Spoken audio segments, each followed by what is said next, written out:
place known as the Varan Spire, which is Archaon's realm. It used to be like a very wholesome, wonderful place, but Archaon dominated it during the War of Chaos, or the Age of Chaos. And he took it over and made it into his own. And Chaos has corrupted the shit out of it, where it's like not a good place anymore. And if you play the if you ever go look on Games Workshop's website, there are different. Little Hades, that you currently reside just underneath one of my boundless seas. Normally, you'd have to be submerged to use this power, but you know what? Close enough. Hey, Palooka, what's up, dude? Hey, got anything else? Wow. Okay, it's like, do you want this or the exact same thing? How'd your stream go, my dude? Or how'd it finish? I need to go take a look at how far you got. Do the Skaven have their own realm? The Skaven have a pocket within the realm of chaos. What was once Skaven Blight is now essentially the realm of Ruin, which is the Skaven's city. You finished it. Oh, I'm sorry your internet was acting up. It's done? Like 100% done? Done? Oh, you finished the stream. Ah, I got all excited. I was like, wow, that was really fast.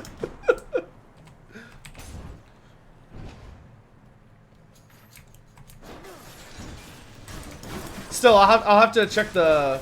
Send me some progress pics. If you'd like. I'd love to take a look at them. Just speed paint? No, do not speed paint. I paid way too much money for that thing to be speed painted.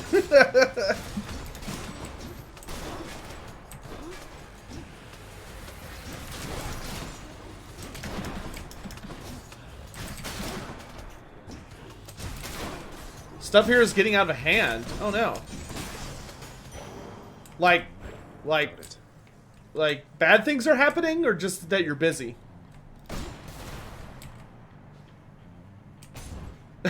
Never hasten a dwarf.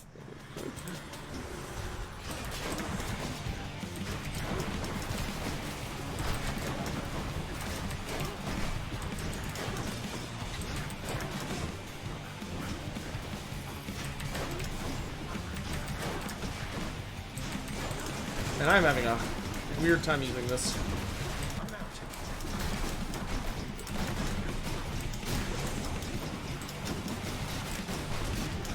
Big protest and shit. Oh, dude.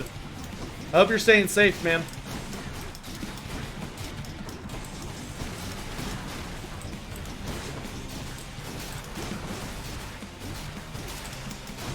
That's scary stuff.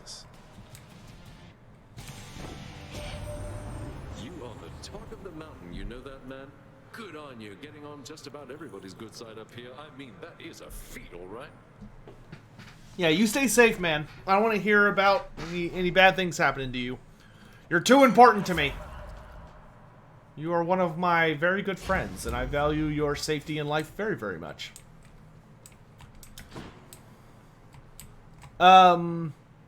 Let's see. Redeem lore fact. Wolverine. So with each race in a different realm, how do they fight each other?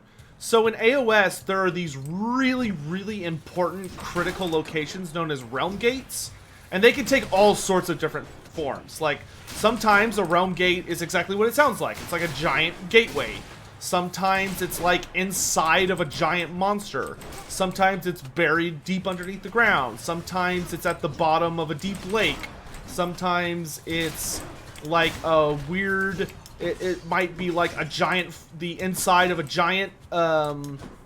ship that's like flying around. Like, realm gates can be a lot of different things, and they can be in a lot of different places.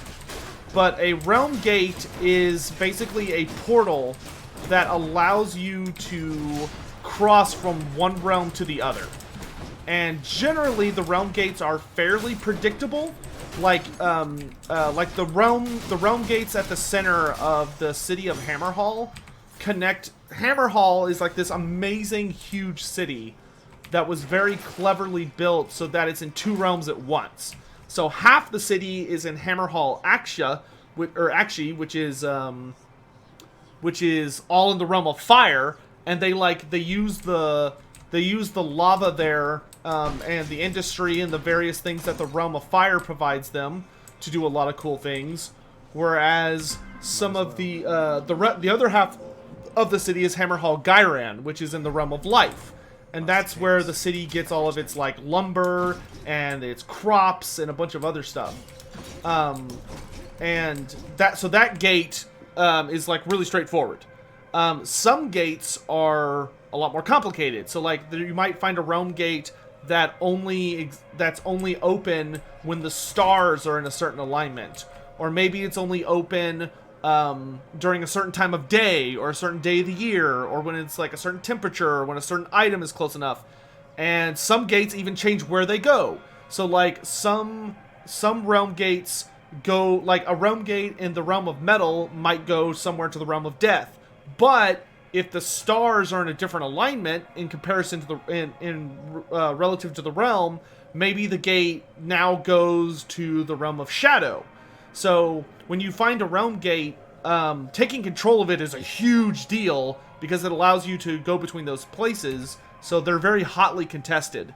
And the ones that go to like predictable places are very hotly contested, because then you can like essentially build up around trade between those realms and stuff like that. And all the realms have their own different like things that they're good for.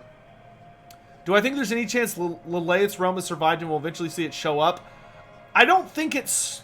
Maybe? I don't know if I would say it's survived so much as I would not be surprised to see it have had an impact on the realms of AOS. Like maybe there is a little pocket dimension hiding somewhere, or maybe her child who was supposedly in it is still alive somewhere, being guarded by the ancient spirits of the heroes of Bretonia, something like that. Any books from fantasy or AOS you could recommend? Yes. My number one recommendations, if you're looking to start in fantasy, start with the Gotrek and Felix series. They just released the 5th omnibus, which each omnibus has like a bunch of stuff in it. So just pick up Omnibuy 1 through 5 in the order that you complete them. You know, pick up one, take your time working through it, then pick up the next one, then the next one. It's an excellent guide to Warhammer Fantasy and kind of helps you explore the universe. Another good book for new people is the Blackhearts. The Blackhearts omnibus is a very, very fun, almost kind of RPG setting story where it follows like a group of miscreants trying to survive, and who have been like framed for crimes, and you get to see a lot of really cool things from a human perspective. If you're looking to start an AOS, generally I suggest starting with the books that combine a lot of stories. So like this, I really enjoyed this book. It's called Myths and Revenants, and it basically has like a big collection of short stories that introduce you to a lot of different concepts and places in the universe. If you're wanting to just like hop straight into the story, you can pick up stuff like the Soul Wars book, but there's like a ton of really nice AOS books. It just depends on like what factions you want to read about. AOS's storyline is kind of all over the place because there's so many different factions doing all sorts of things, and there's not really like a main character area like there was because in fantasy you had the old world, which is where most things were going down all the time, and it was kind of like the main setting. AOS doesn't really have that. It's kind of all over the place because depending on what conflict you're talking about, different realms are more important. So like if you're talking about the Soul Wars, which is the current edition we were in that's ending as of this week, the Soul Wars were almost 90% about the realm of death, but they've pretty much wrapped up because we built up to an invasion of Archaon's pocket dimension, which is the Varan Spire. The Varan Spire got invaded by the Legions of Death, and that was the end of the Soul Wars. But so now we're going into what's known as Broken Realms. And the Broken Realms, from what we know so far, is going to primarily take place across the realms of light, shadow, and fire. But the first book that comes out this weekend takes place in the realm of fire, I think. And then, random lore fact about the Skaven. What's a good random lore fact about the Skaven? I would say a good random lore fact about the Skaven is that the average well, what's like a good amusing one? Okay, I can tell you this. The Skaven have a very bizarre and chaotic economy. And the reason behind that is because the primary form of currency among Skaven, when you're not just bartering with like slaves and stuff, they have an actual currency which are called warp tokens. But the problem with warp tokens is that they're made out of warpstone, or they have a primary ingredient of warpstone. So not only do Skaven use them to trade, but a lot of like powerful sorcerers Skaven, like Raciers, Plague Priests, and even just Skaven that are kind of looking for power will eat them. So sometimes they devour them. So it makes their economy really unstable a lot of the time, because warpstone tokens get used for more than just a form of currency, which causes a lot of issues. Oh, you sent me pictures. Ah, dude, I love the way that gold is turning out, dude. I can't wait to see how like the gems and stuff come out. Ah, it looks so good. Keep at it, my dude. Can you see the model so far? Palooka, do you have any like really if Palooka would like to send over some like pictures of all the different components, I'd be happy to show them on stream. Okay, let's give some ambrosia to Chaos. This is the greatest delicacy of Olympus, Master Chaos. It's for you. I think normally it would be difficult for the Olympians to get it to you here. You make an even greater offering to me, knowing it shall produce no material result. You are aware that I am not persuadable. Yours is a squandering of resources and time. Although, of course, we do have each of these in great supply. Now then, respond. Respond! I just think the act of giving isn't quite the same as an exchange. I know I won't be getting any sort of other talisman or something in return, but through these offerings, I can express my thanks. That's worth it by itself. I see. So then the action is akin to theft. Getting something in return that I did not intend to give. I still have much to learn from my creations, son of Hades. So let us say that we have made an even trade. My learning for your worth. Chaos is like, so you're stealing from me, is that it? That's great. Alright, we've got to give to Chaos one more time. Here is my favorite among those immortals dwelling underneath the earth. How may I change your life today, O son of Hades? Aw, we're Chaos's favorite? Aw. Aw. Ooh, we can make our special deal more damage. Our attack deal more damage. Ooh, I like better boons. Take that one. Should be worth it soon enough. Thanks, Chaos. Chaos is essentially our, like, step-grandparent. Or adoptive grandparent. That's probably a better way to say it. However, it means his own daughter is not his... Or its own daughter is not its favorite. Yeah, well, I mean, what are you gonna do? It wouldn't even get to talk to its daughter if it hadn't been for us.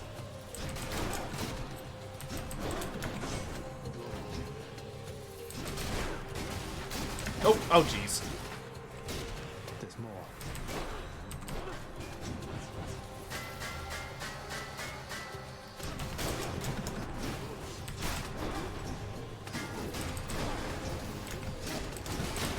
Okay, I'm probably gonna stop with that until we get some kind of buff.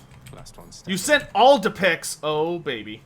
Alright, chat. Are y'all ready to see some... Hold on, let me, like, make this into a quick album. That way I can show y'all without accidentally, like, showing off all my Discord crap.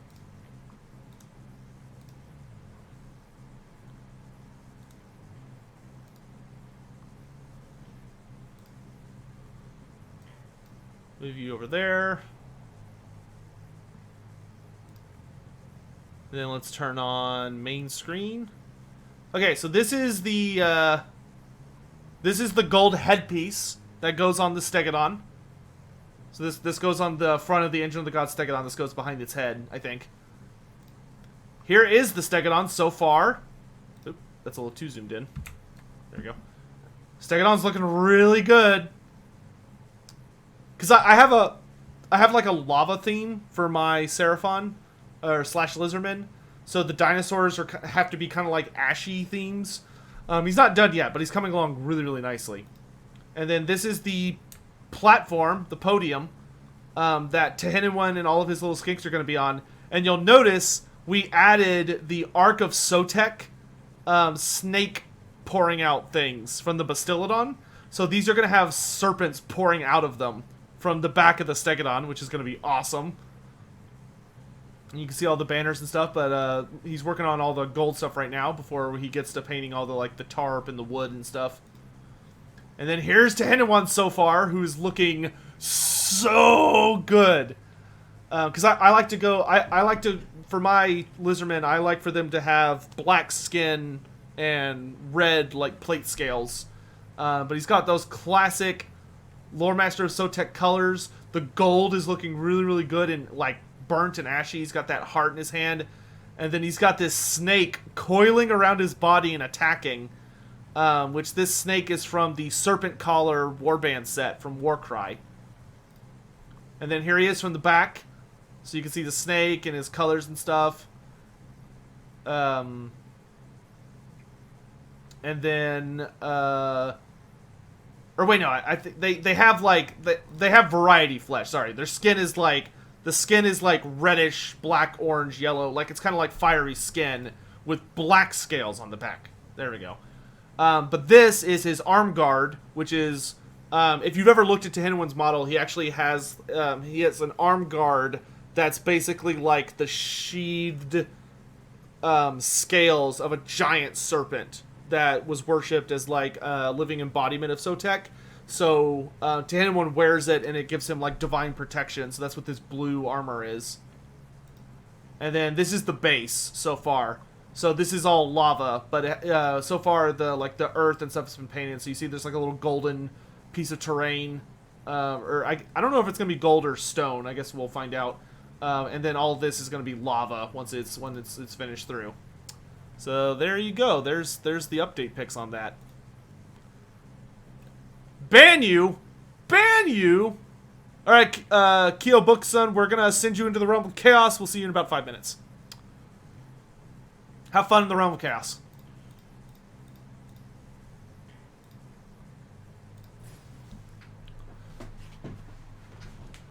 So, but yeah, that's what Palooka's been working on.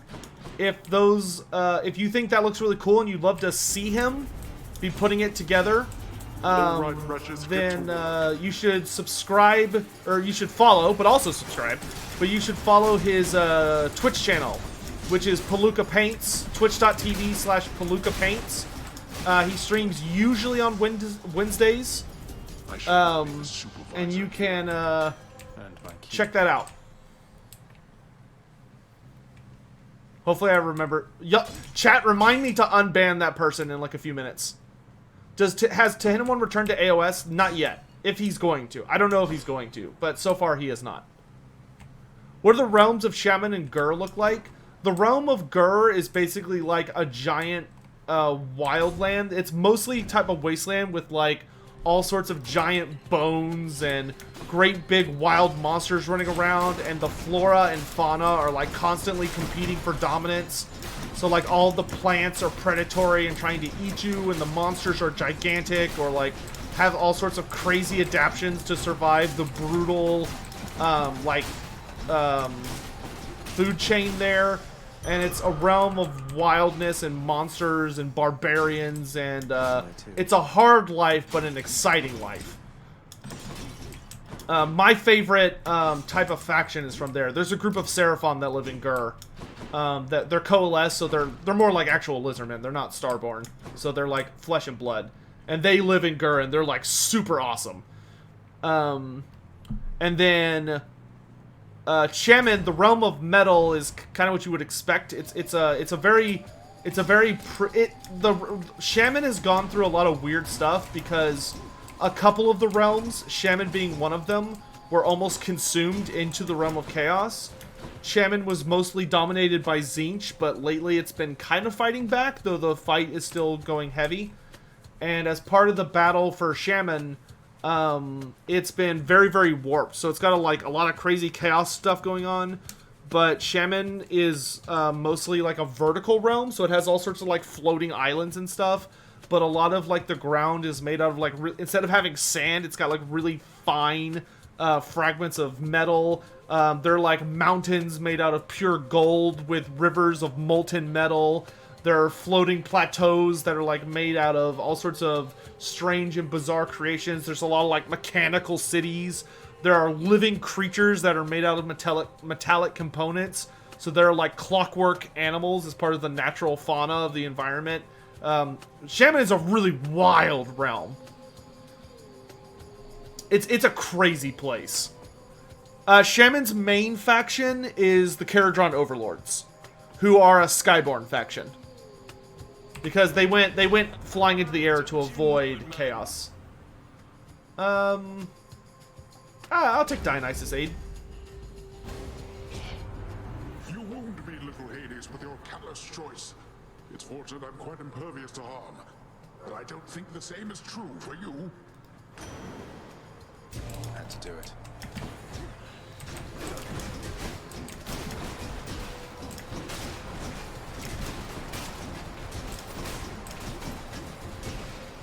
But every realm is really cool in its own way. Every realm has its own like crazy forests, or its own crazy oceans, or its own crazy mountains. What happened to you, little Hades?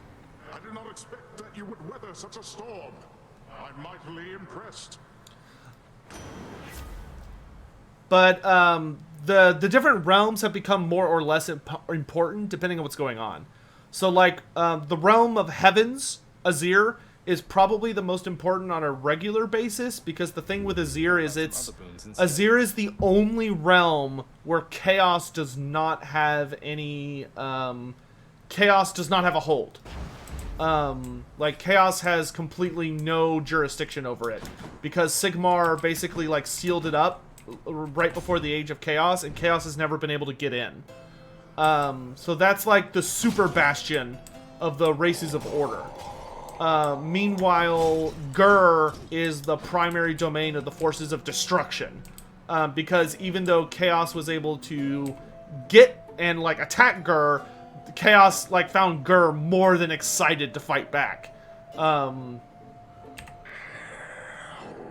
then all the forces of undeath dominate the realm of death, obviously. It's good to see you too, mate. Yeah. Sigmar sealed it and purged it. It was very unpleasant Just what I need. for a lot of people. Got anything else? Special speed is faster. I'll take that. Not really getting the stuff I want. But yeah, AOS is awesome to get into right now. It's a good time to get involved. Oh, she almost said something different. Not yet.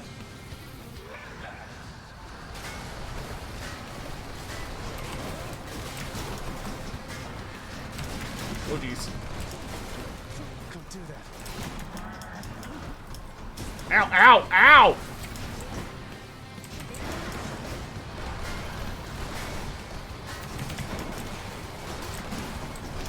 God, I hate Electo's, like, giant blade thing. It's so annoying.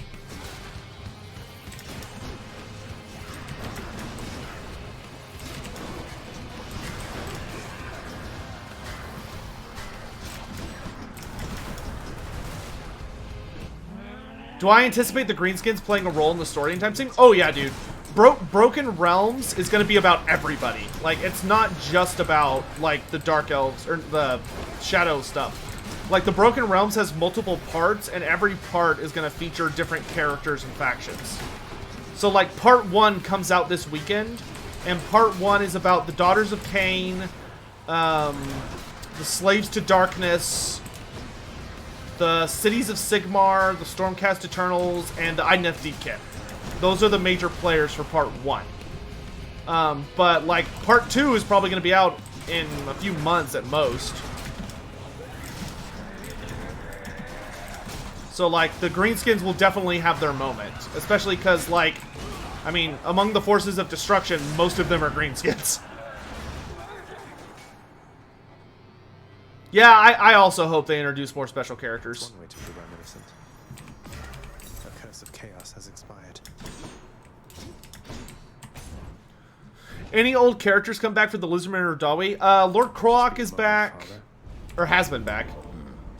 Already made it out of Tartarus. Should I change Who else? Let's see. So he made it out. I guess we'll do Dionysus. Actually, let's run the Black Shawl. Should help. Let's see. Among the dwarves, Grombrindal is back. Grugni is back. Gotrek is back, and that's it for the dwarves. There are a couple of Lizardman characters that are still around. Like technically, every single Slaawn that's part of the Seraphon are from Warhammer Fantasy. There have been no new Slaawn spawns. So like the Slaawn it's the exact same Slaawn characters from Warhammer Fantasy. The most important Slaawn right now is Lord Zektoka, which Lord Zektoka is basically the new Mazdamundi. We don't know anything about him from Fantasy, but he's super important in AOS. The only Slaawn I've seen so far in AOS who... Oh, thank you, Eldrin, for remembering. The only character from AOS who was also a major player in Fantasy is Lord Quex. Which Lord Quex is the Slaawn in Fantasy who moved to the continents, and that caused the downfall of the Dwarf Empire because of the Skaven Doomsday device. So the Slaawn that like shifted the continents around, that's the same Slaawn who's in who set up the city, the Lizardman city in Gur, but he's in a coma right now. So, like, he's not actively responding. But his Saurus legions are, like, super scary. They're one of the sub-factions you can play when you run Seraphon in 2nd edition. And they're my personal favorite. I always hear that was Mazdamundi that moved the continents. No. Mazdamundi created... well, granted, what each Slaawn has done has changed from edition to edition. But in 8th edition, Lord Quex was the one who shifted the continents. What Lord Mazdamundi did is Lord Mazdamundi created the Grey Mountain, the Grey Guardian mountain range. Lord Mazdamundi created that entire mountain range just to screw with the Dark Elf army and to make it harder for the Dark Elves to invade Lustria in the future. Easy does it. How much of a risk is there that the Slaawn die out right now in AOS? Not much of one. Most of the Slaawn are playing, like, really, really cautiously. And in AOS, they're even stronger than they were in Fantasy. Which is nuts. But a lot of the Slaawn hang out in a place called High Azir. And High Azir is literally so hard to get to that not even Sigmar can get to it.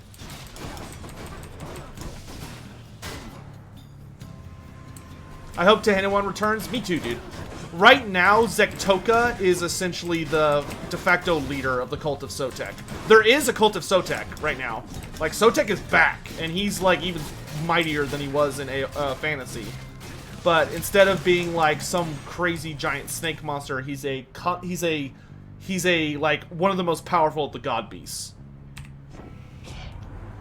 There's not much new worth mentioning up here, though. Looks like you have got your hands full down there, boss.